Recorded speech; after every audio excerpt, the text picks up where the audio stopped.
assessor's photo and this, and I feel like there might have been some depth to those. I was just hopeful that there would be more photographs. We definitely appreciate the search for photographs. If you want to share more with us. But did you search for more photographs? I guess is what I'm asking. All the photographs that are in the Washington State Archives, and I'm definitely searching for more. Okay. Very interested in photographs. So you're not aware of any other? I personally am not aware to any changes to the rafters in my perusal of either the photographs or the drawings from your office up above. Now, again, I'm a longshoreman. I move cargo. I'm not an architect or a builder, so I'm not going to swear to that. If someone can prove me wrong, then they do. But it doesn't appear to me that there's been any change to that. Thank you. I was a member, I think when I was 12 or 13, of the Seattle NAACP credit union that was also on Union. And the bank grew out of the Seattle NAACP credit union with the support of the Masons, because my dad was a Grand Worshipful Master in the Masonic Temple, and so was Mr. Purnell. So that's where they got their foundation from and their financial expertise to branch into Liberty Bank. Mr. James C. Purnell was my father. I'm Michelle Purnell Hepburn. Ooh-wee. Seattle Sentinel Credit Union, NAACP Credit Union Sentinel Credit Union was founded in 1952 by the members of Harmony Lodge, Prince Hall Masonry. My father, mother, and 10 other pioneers founded Liberty Bank of Seattle. My father was manager of Sentinel Credit Union when Liberty Bank opened, and then became president of Liberty Bank in 1971. Talking about on the outside of the building? Yes, ma'am. Trying to put pieces together. Thank you. So, geez. It just seemed like there might have been more there, but I was just intrigued with that. So, just wanted to make sure it was the right thing. And you may pass this along. Thank you. Well, first of all, I think it's important to say it's a predominantly African-American board. That's one thing I keep emphasizing. Is this was an African-American bank that welcomed other ethnicities to be part of it, but it was not multiracial as opposed to African. And now, do I have any? Do I have demographic list of all the people that had accounts there and own money to? No, I do not. My response would be anecdotal to that in terms of the stories that I've heard on the 10 years I've been here from African American friends and neighbors to whom the bank was important. Railroad workers like Dixie and Luster Mitchell.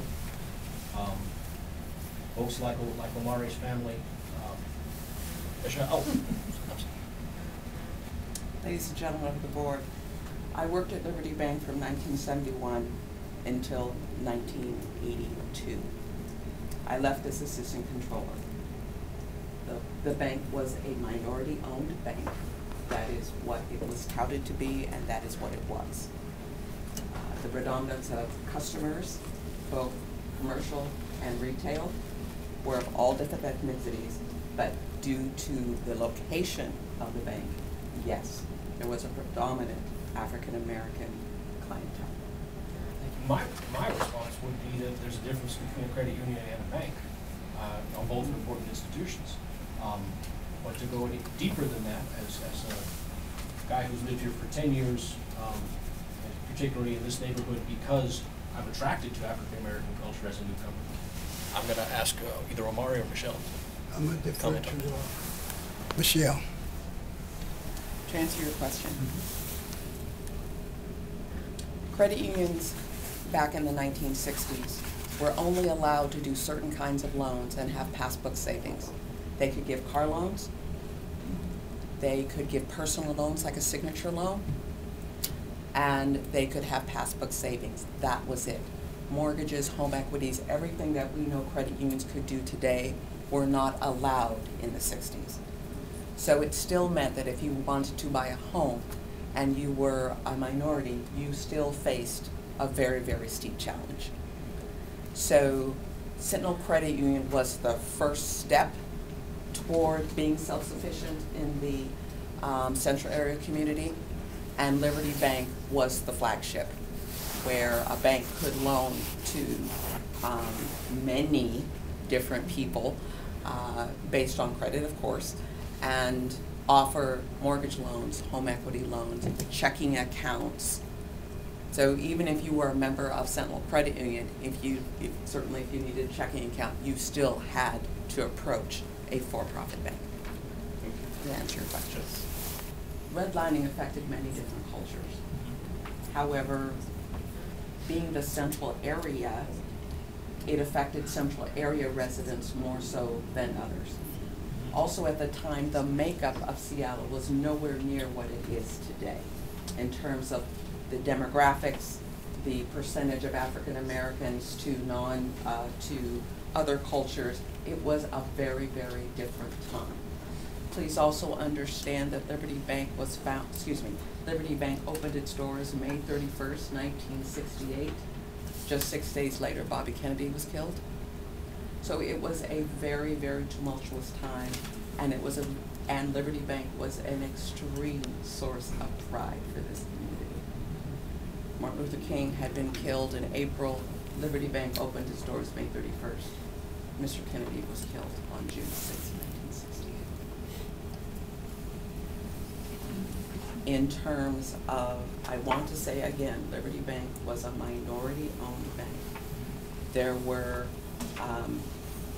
the initial shareholders, large shareholders, were of all different nationalities, and that picture that may have been circulated, that is the first board of directors, including Mr. Dakuda, including Mr. Richland, including Larry Grewell.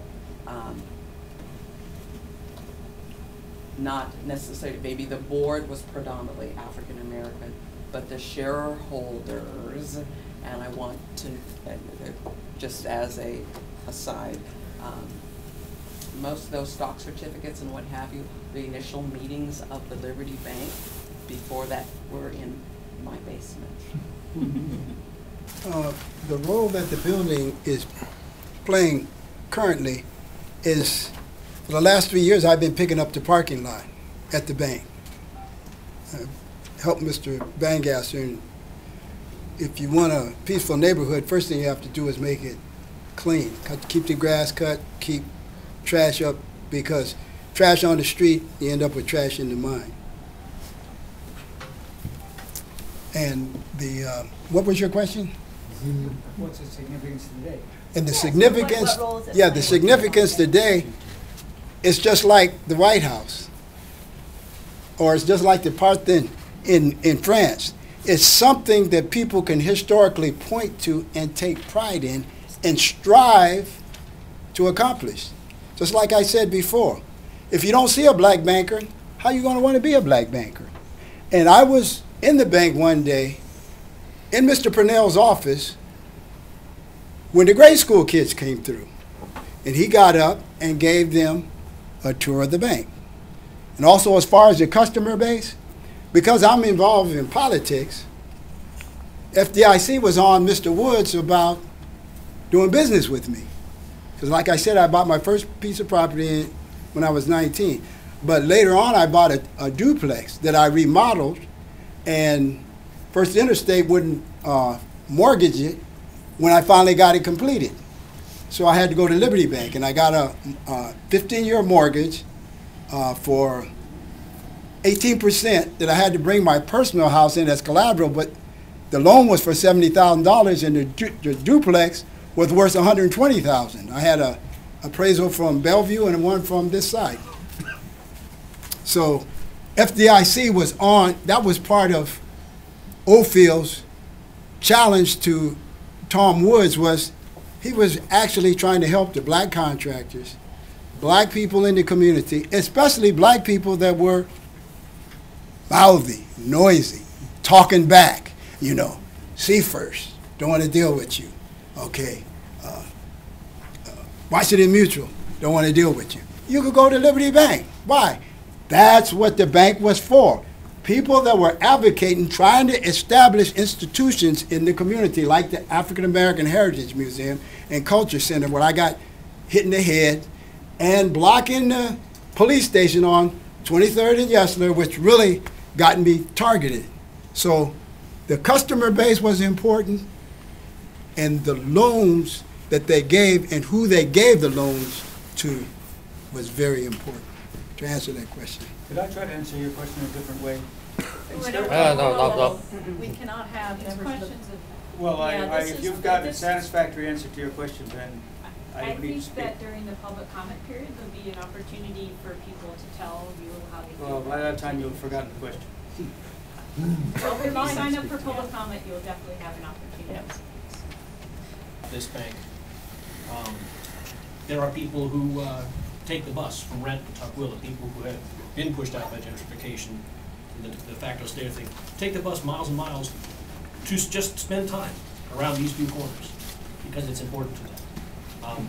Some people describe them as hooligans. I see them more as pilgrims myself. But this is worth taking the time to do right. This is worth having a long conversation about. But he's addressing I'm speaking to the like fact this. That you as chair allowed Capitol Hill Housing to present, even though they're not the owners, just on Key Bank's permission to say they represent us. If you're going to do that, then you also need to take into account the composition of the institution that you let substitute itself there. It's like overlooking a huge part of this that is like led up into this moment. Like it's just like that's just erasing that. Like I mean I admit that I came into this meeting not knowing as much as I know now, and I'm baffled at the fact that this is going on. Did you sign up for No, I said no to comment because I didn't think I had a position to say anything, and I wanted to respect the people who I respect. Omari, Leaf, Howard, all these people who I know who I came to support, and after hearing all this stuff, I'm just like, I can't believe it, honestly. I didn't want to say anything because I just here to voice my support of preserving this building, and I don't understand why we can be fooled to think that you label something low-income housing and all of a sudden that's going to be in line with some sort of like preservation of the history when this is, it's like we can't just be fooled into that. I can't say anything more. That's what they did in Vietnam, destroyed the village to save. Whoa. Can you have provide your name for the record, please? My name's Emily. Okay. And as Sarah has mentioned on staff, as a board, we don't consider whatever future this building or site may have. We don't know what that is.